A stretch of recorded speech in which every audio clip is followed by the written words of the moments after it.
And welcome to The Watchman. To say that a Jewish temple once stood atop the Temple Mount in Jerusalem is not just historical fact, it's just plain common sense. Ancient Roman and Greek writings, and of course the Bible, are just some of the sources that describe in detail both the first temple, Solomon's temple, and the second temple, Herod's temple. The Bible tells us that Solomon's temple was home to the Ark of the Covenant and God's divine presence, while Herod's temple was the place where Jesus taught and chased out the money changers. It's no wonder that the Temple Mount is considered the holiest place in the world and especially sacred to the Jewish people. Now, both temples were eventually destroyed, the first by the Babylonians and the second by the Romans. But if you visit Jerusalem today, you can still see the rubble from the Roman destruction of the Second Temple in the year AD 70. And of course, worshipers still flock to the Western Wall, which was a retaining wall for the Temple Mount. Today, the Temple Mount is home to the Dome of the Rock and the Al-Aqsa Mosque, two Muslim holy sites. But until fairly recently, the fact that two Jewish temples had also stood there was acknowledged fact, even by most Muslim sources. But how times have changed. These days, many Palestinian leaders deny that a Jewish temple ever existed, and the United Nations has passed resolutions in recent years denying any Jewish claim to the Temple Mount or even to Jerusalem. Thankfully, a team of Israeli archaeologists, with help from thousands of volunteers, is helping to take back the history of the Temple Mount. And what they've found will amaze you. Take a look.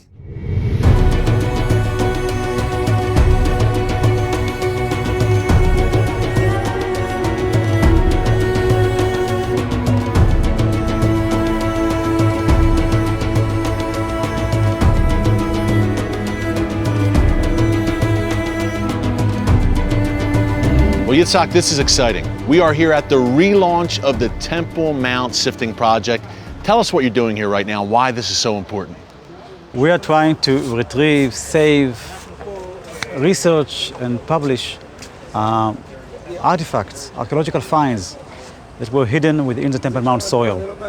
And the Temple Mount has never been excavated before. This is the first ever archaeological finds that come from within the Temple Mount. For us, to prove that the Temple Mount, what the Arabs call Haram esh-Sharif, was the site of the Jewish temple. For us, it's like to prove that water is wet. Yeah, but it's common sense, right? It's common sense.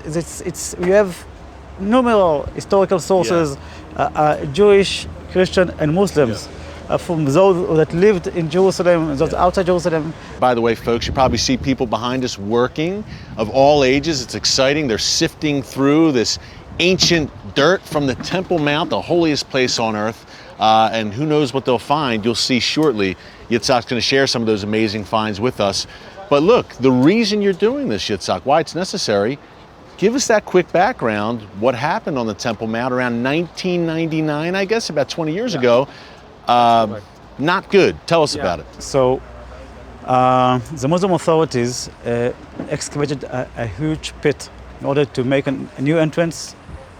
Actually, they converted an ancient structure called Solomon's Stables. It's a substructure that was founded during the early Islamic period. On the Temple Mount? On the Temple Mount, in the southeastern corner of the Temple Mount, on remains of the Second Temple period.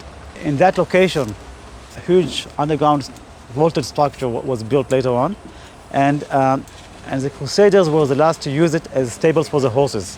And it was out of use during 1,000 years, and then they converted that to a mosque. They changed the status quo on the Temple Mount. So 400 truckloads of dirt were removed from sacred ground, the Temple Mount, where 3,000 years ago Solomon's temple stood. Who knows what's under that dirt? The Muslim authorities took them from the Temple Mount and just dumped them in the Kidron Valley and elsewhere here in Jerusalem. Yitzhak, I think people at home will be shocked to learn how they did this, why they were allowed to do it. I was shocked. Many people were shocked. Yeah. But I was very interested because I was an archaeological student, third year, and I went with another friend, and we started surveying it. Gabriel Barkai, one of my lecturers in those days, a senior archaeologist in Israel, very famous archaeologist. He joined forces with me, and together it took us about 3 years until we got the permit to do this. Yeah. There were many obstacles, and in 2004 we began the sifting project. So from this dirt, this holy dirt that you retrieved from the Temple Mount, you guys are literally sifting through it meticulously here at these sifting stations, and you have found 500,000 archaeological discoveries in this dirt from the first temple period, second temple period, and beyond, right? Coins, we have about 7,000 coins. We have about 100 seals, seal impressions.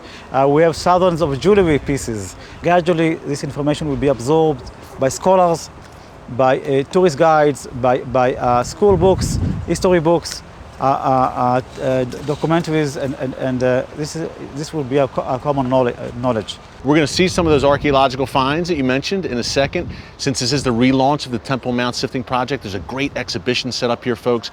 Also, I believe I'm going to do some sifting at one of these stations, and we'll show you how it's done, or they'll show me how it's done.